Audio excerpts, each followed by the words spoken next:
Good evening. My name is Constantia Constantinou, and I'm the very proud H. Carton Rogers III, Vice Provost and Director of Penn Libraries. And it is my great pleasure to welcome you to this very special event, An Evening with Ashley Bryan.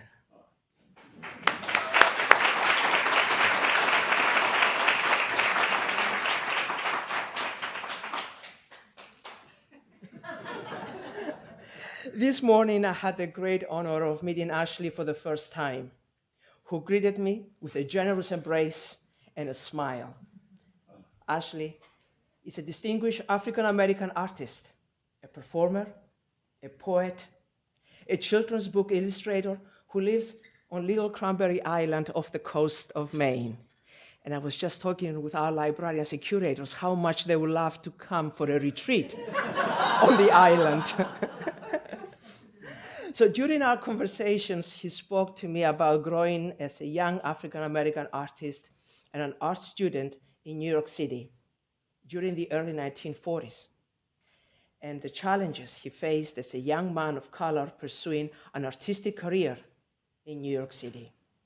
But most extraordinarily, he spoke to me about his experiences landing on Omaha Beach during D-Day.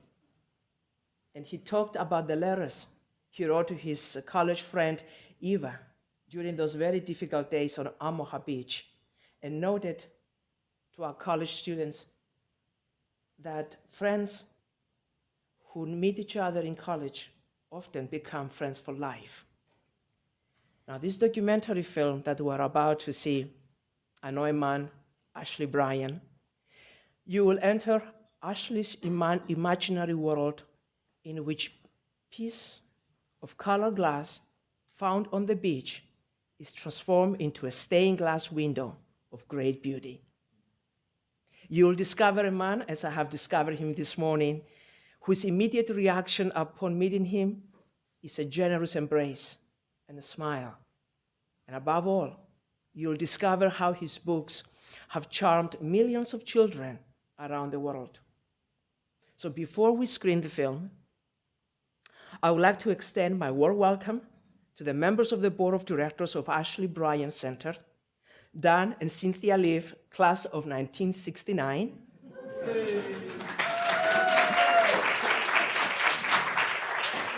Nichols Clark and Sandy Campbell, Ashley's Harvard 69. nephew. And in addition, I would like to welcome other members of Ashley's family who have gathered this evening in Philadelphia on this auspicious occasion, and welcome to our Penn Libraries family.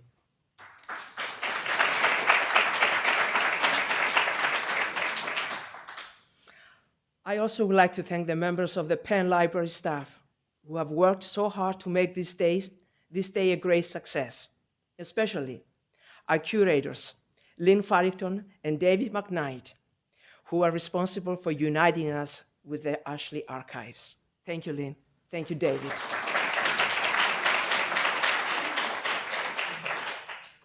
And to conclude, the Bryan Center's board wishes was that Ashley's collections will be accessible to all.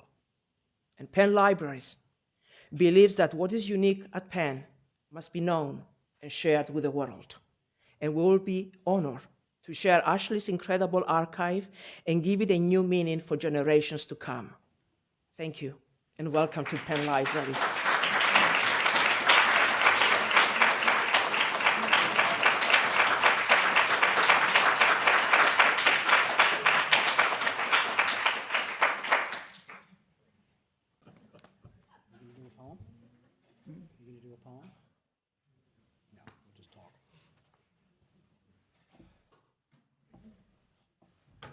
Everybody, my people. My people. By Langston Hughes.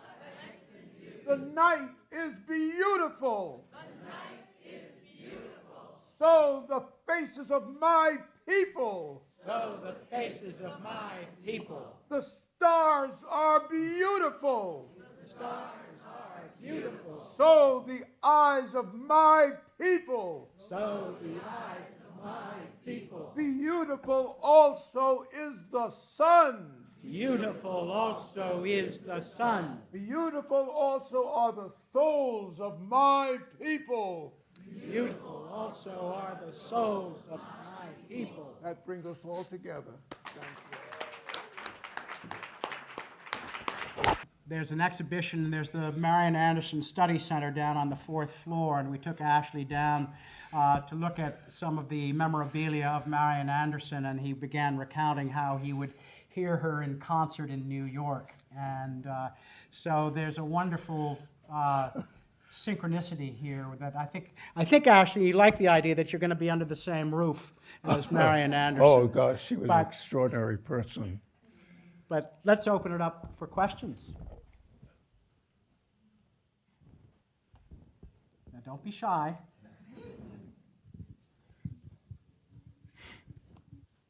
Someone must have a question.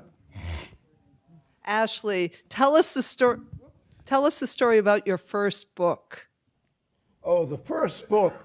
When I grew up in New York City, in the Bronx, and in kindergarten, the teacher was teaching us the alphabet, and she said, draw a picture for each letter. When we reached Z, the teacher gave us sewing needle, and we sewed the pages together. She said, you have just published an alphabet book. You are the author, the illustrator, the binder. Take it home, you're the distributor as well. When we brought the book, when we came to school the next day, she asked, what about the book? Oh, everyone was so excited, we got hugs and kisses. You were getting rave reviews for that limited edition, one of a kind.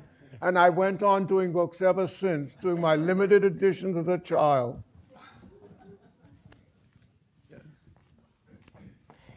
Yeah, I got it, Lynn.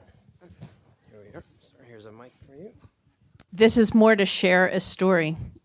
Cheltenham Elementary School was blessed years ago. You came to visit us, and Ashley asked the children as they sat on the floor, how many kids this week rented a video? That's how long ago it was.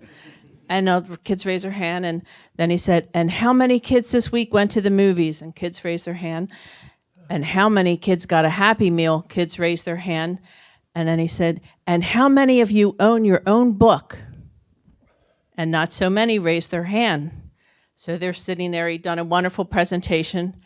And then he said, do you know for what you spent for those? You could have bought a book that you would own for the rest of your life. And 20 years later, I'm a librarian. I tell the story. It resonates today as it did then. And I thank you for the millions of children that you have touched in Pennsylvania and in the whole world. Thank you.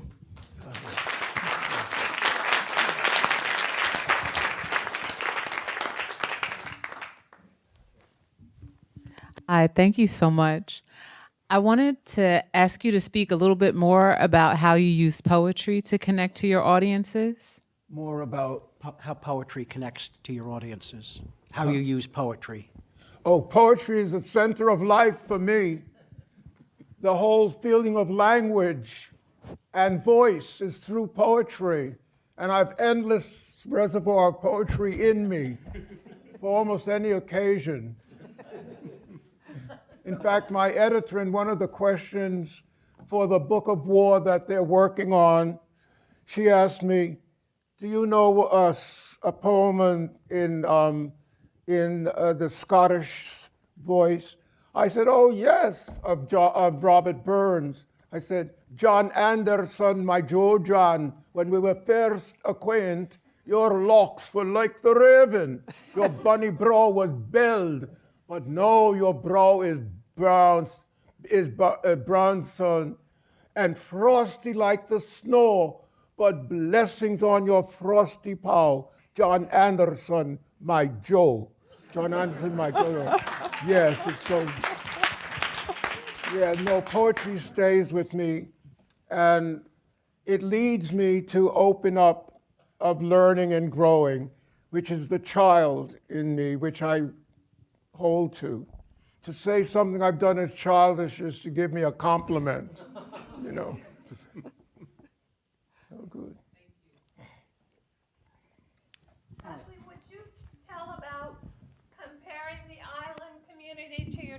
To a tenement building. Yeah. Comparing the island community to the tenement house you grew up in.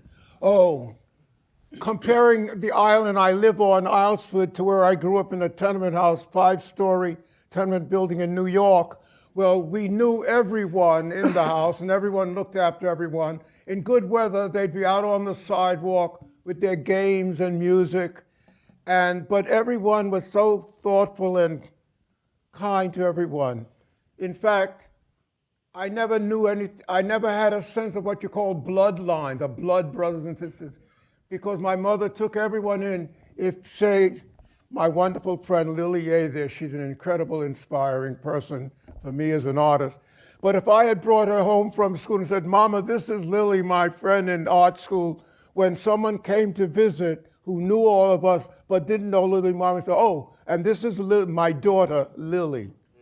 She would say, and if it was someone, she used everything as my son, my daughter. And I will say you've all officially become family. Yeah. But I would just like to amplify a little bit, because Ashley was in the first class of students to go to the Skowhegan School of Art in the summer of 1946. And it was at that summer that a group of them went over to Mount Desert, and I suspect probably from the summit of Kislak. From Acadia Mountains, you could look out and you see all the islands. And I said to the main student, find a place for me on one of those islands. And that's how I came to the Cranberry Islands. And you know, they say less than 10% of black people in the entire state of Maine. Didn't matter to me. I got off the boat with my boxing. Someone reached for the box and passed it on. I said, oh, it's just like my house in the Bronx. Everybody taking care of everyone. So I felt immediately at home. And now it is my year-round home, Islesford, Little Cranberry Island. Yes. But I remember your work, Lily, in Philadelphia, because my good friend Arthur Hall, the African dancer, was there. And so he told me of your work so early on. I had followed it. And it opened up so much to me of what I would like my work to feel, that it could open other people's lives. Yes. Back here. Do you use animals, like do you spend a lot of time with animals when you work? Because does it help you, like when you, if you spend time with animals, does it like help influence your writing, or? What role do animals play in your creative process? What role do animals play in my... Is that fair? Well, the thing is, if they come out in the stories, I'm doing African tales, so I'm doing animals, and I'm working them in a feeling of African sculpture. And very often my paintings are very carefully done, as if they were carved, the page. People often talk of my paintings of the African folktales as block prints, but they're hand-painted with that feeling of sculpture.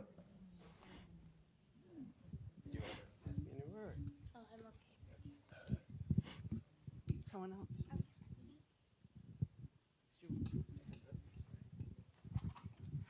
Ashley, do you want to share some of the things you're currently working on? Do you want to share some of the things you're currently working on? I'm working with my editor, Caitlin Louie. Is she here? Yes. Plant Caitlin. Yes. She is doing incredible work on my World War II years. And it should be in the winter of 2019. What are we? No, we're 2019. It'll be 2020. We are, well, this winter. No, next winter. Next winter. That's good, Caitlin. It's an enormous amount of work. She's doing very imaginative design of the pages, of my drawings, photographs, and writings of the Second World War. Yes. Constantia referred to Eva Brussel, who was the classmate at Cooper Union, who actually had to leave the program for health reasons, but they ended up corresponding through Eva's entire life. She died in 2010. And in 23, she wrote Ashley and said, you know, I've saved all your letters and I have your war letters. I think they might be important. And so she returned those to him. And then after she died, her niece returned the bulk of the letters. So we really do have this remarkable linear archive of Ashley's va-et-vient through the years. But the war letters, of course, are extremely significant. And although there are lots of war letters that happily survive, but when we can put these in consort with the over 350 drawings he did while he was in the service, it makes a wonderful son et lumière, I guess we could call it. It'll be a really exciting book because it shows how you find a way to survive. I couldn't understand why man chooses war when I saw the devastation, the destruction that was going on. And then when there was Hiroshima and Nagasaki, that finished me on the whole thing. And that's why when I came home, I said, I want to study philosophy to find if there are any answers with knowing what war means, why we choose that. No answers, more questions. He did that at Columbia, graduated cum laude, and his diploma was signed by Dwight D. Eisenhower. So Ashley served under Eisenhower in 2 different theaters. So please tell us about the influence of Marion Anderson and music in your life and work. The influence of Marion Anderson and music, or music and Marion Anderson? Oh, well, you know, she was such an incredible person, and the spirit of her voice was so beautiful. And I would hear her at times in New York at City College, the Louis-on Stadium, which is an outdoor thing, and you look at the sky and you hear her voice.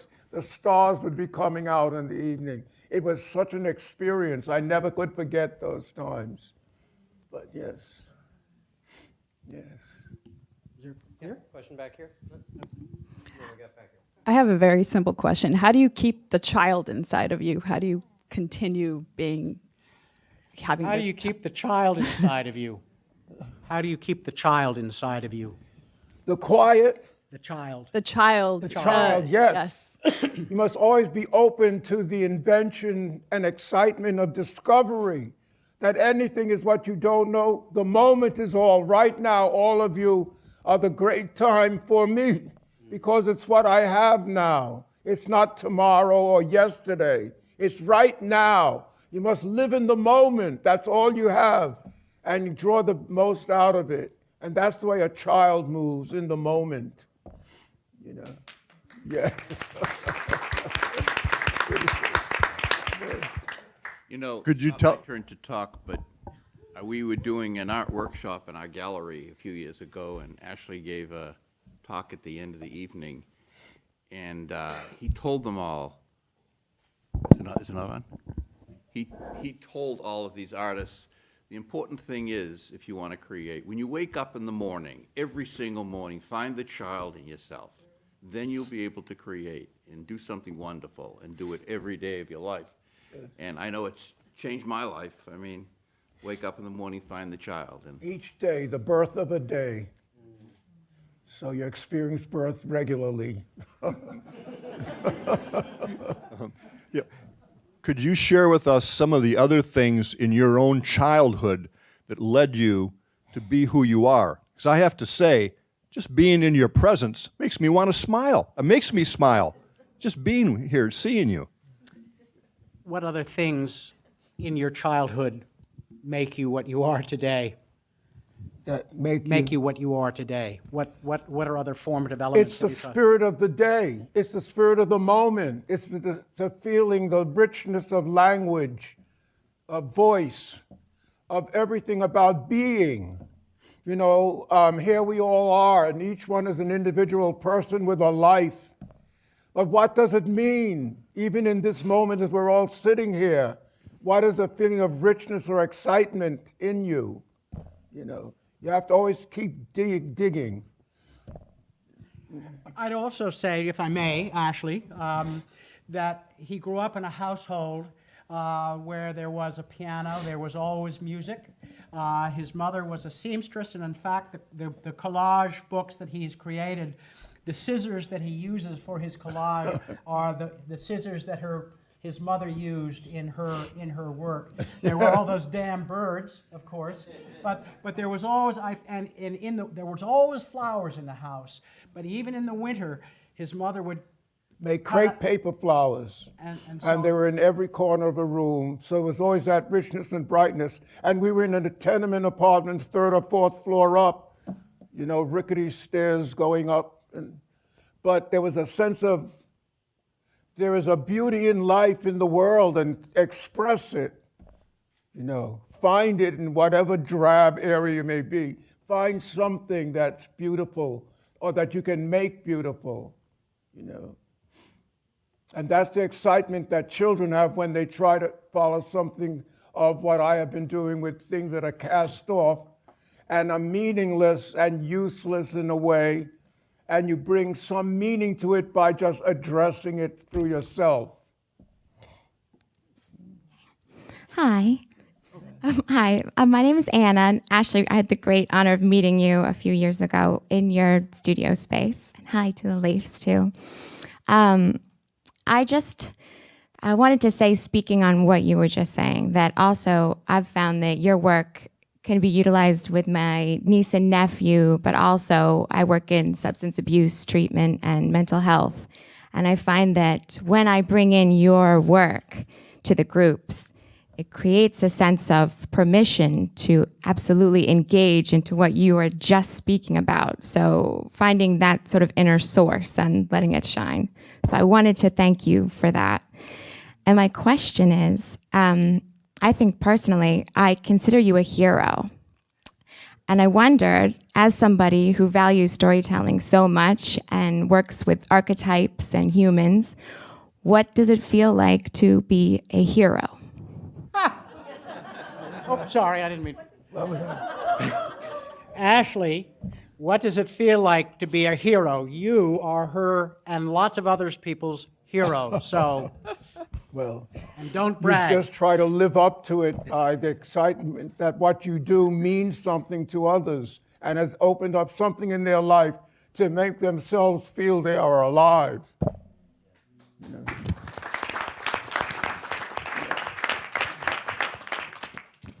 One more.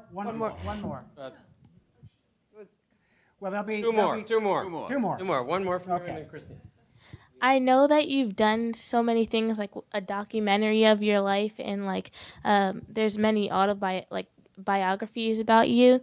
But would you ever do like an artistic representation of your life? Like, would you ever do like a series of drawings to represent each part of your life, like when you served and when you when you moved to Maine and all that stuff? I'm sorry. Would you do an autobiography that is purely visual, just drawings of yourself? No, it's not a project I would take on. I feel I'm doing it every day, and whatever I do is the biography of myself. I draw somebody working, someone playing an instrument, some children jumping rope. That's my biography, you see. It's the rhythm of the hand. You know, that tells you the meaning. When you feel the rhythm of your hand and whatever you do, you have no worry about influence or traditions or styles. It just opens up whatever you touch and makes it meaningful. Last question back here. Hi, I wonder if you could tell us a little bit about your puppets and storytelling with your puppets. Can you talk a little bit more about your storytelling using your puppets? Thank you. I do not use my puppets when I tell stories, but they can be used for that purpose. I work with the voice, the feeling of the voice that poetry offers, and song and rhythm, to bring the printed word alive. And I'm working from academic sources, but they do not represent what I'm trying to get across in storytelling from the African source. So by investing my own self in it, in rhythm and poetry, I hope one can feel that it is alive, that it is a living story, and not an academically taken down word from a culture. Thank you, Ashley. Thank you, everyone.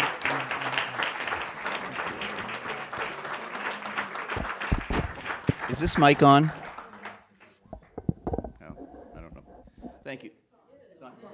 Dan Lief, 69 graduate of University of Pennsylvania. Very, very excited to be here, and also president of the board of directors of the Ashley Bryan Center. Thank you all for joining us, and I really look at tonight, it's just a very important celebration, and this is the beginning of it. This is such an important thing that's happening, and I can't tell you how happy it makes me, but we're in the process right now of finalizing documentation which will transfer ownership of Ashley's entire archive to the University of Pennsylvania.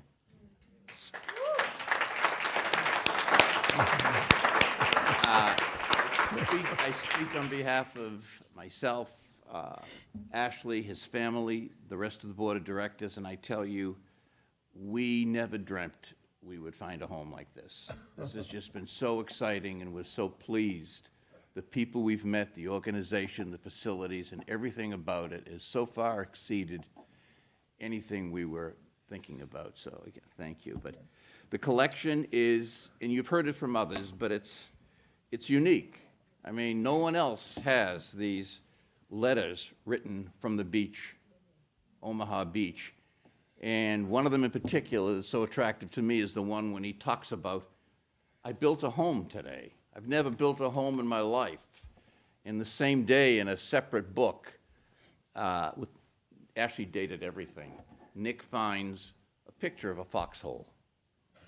And he had built a foxhole that day, and he was writing to his dear friend about it. 2 weeks later, in his unit, an architect joined the unit. And Ashley, in a letter he was writing, described how this new friend of his enabled him to make it better. At the same time, Nick could find a picture of the foxhole, with maybe a roof over it. It's been a long career, and the interesting thing in 2019 is that he hasn't really slowed down. You heard about the memoir coming out in 2020, but there's a book coming out this winter, February or March, that features Ashley's collages, and most of us who have seen them believe they're the best we've ever seen, the best he's ever done, done when he was 95 years old. We've been working on this project for quite a while.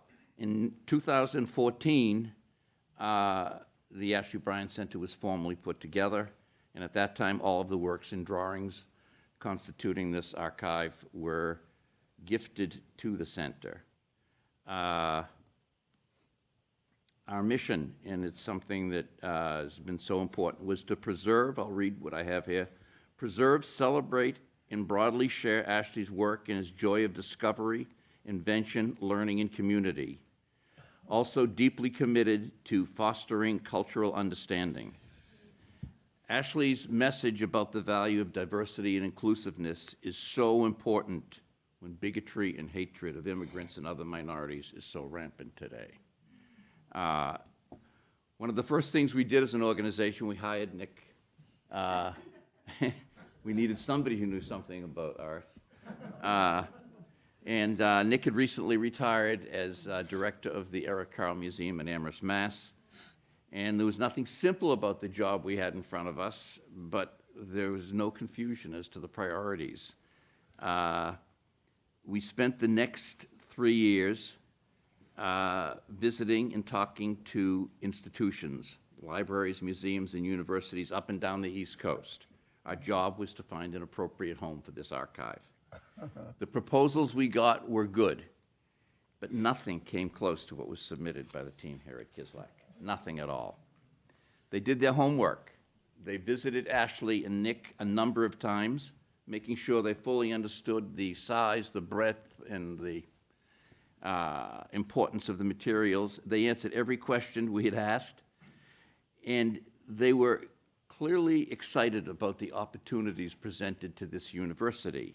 They emphasized the potential for involvement by so many different departments and schools at Penn.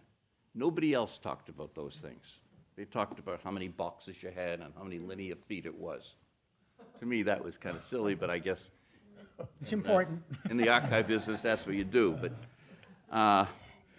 and also, it was so very meaningful to us that they appreciated clearly appreciated Ashley the man as well as his works of art. And that's what we were really hoping for. We look forward to working together with this team, whether it be helping with a symposium featuring Ashley and his work, or sponsoring an Ashley Bryan Fellowship here at Penn, something we're talking about. But for now, as part of this celebration, I want to announce that this spring, working together with First Book out of Washington, the Ashley Bryan Center will be distributing 5,000 copies of Ashley's beautiful Blackbird to underserved young students in West Philadelphia and elsewhere in the city. It's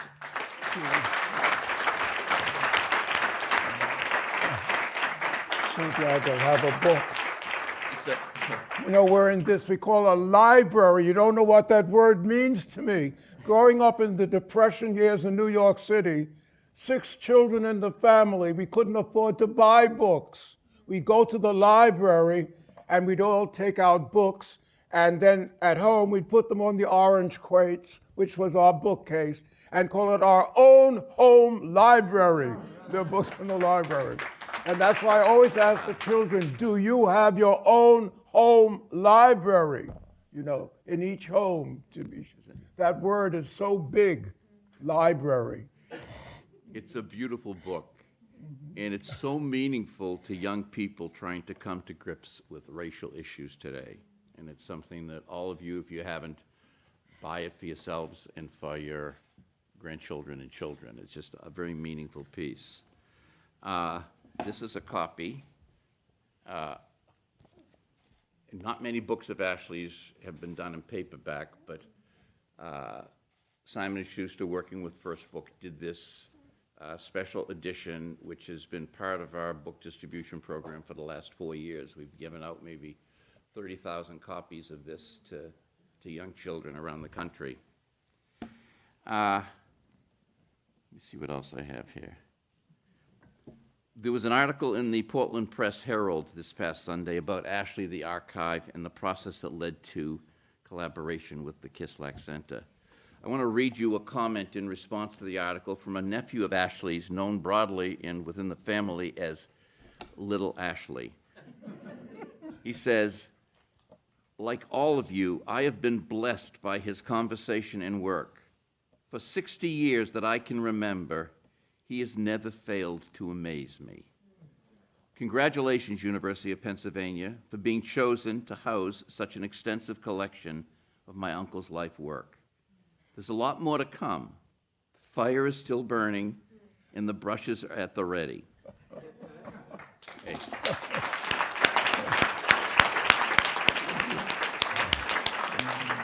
I wasn't supposed to do this, but thank you, and let's all remember as we're moving over there to have a glass of wine, remember Ashley's words from Blackbird. He says, a touch of black was all it took. Black is beautiful. Thank you.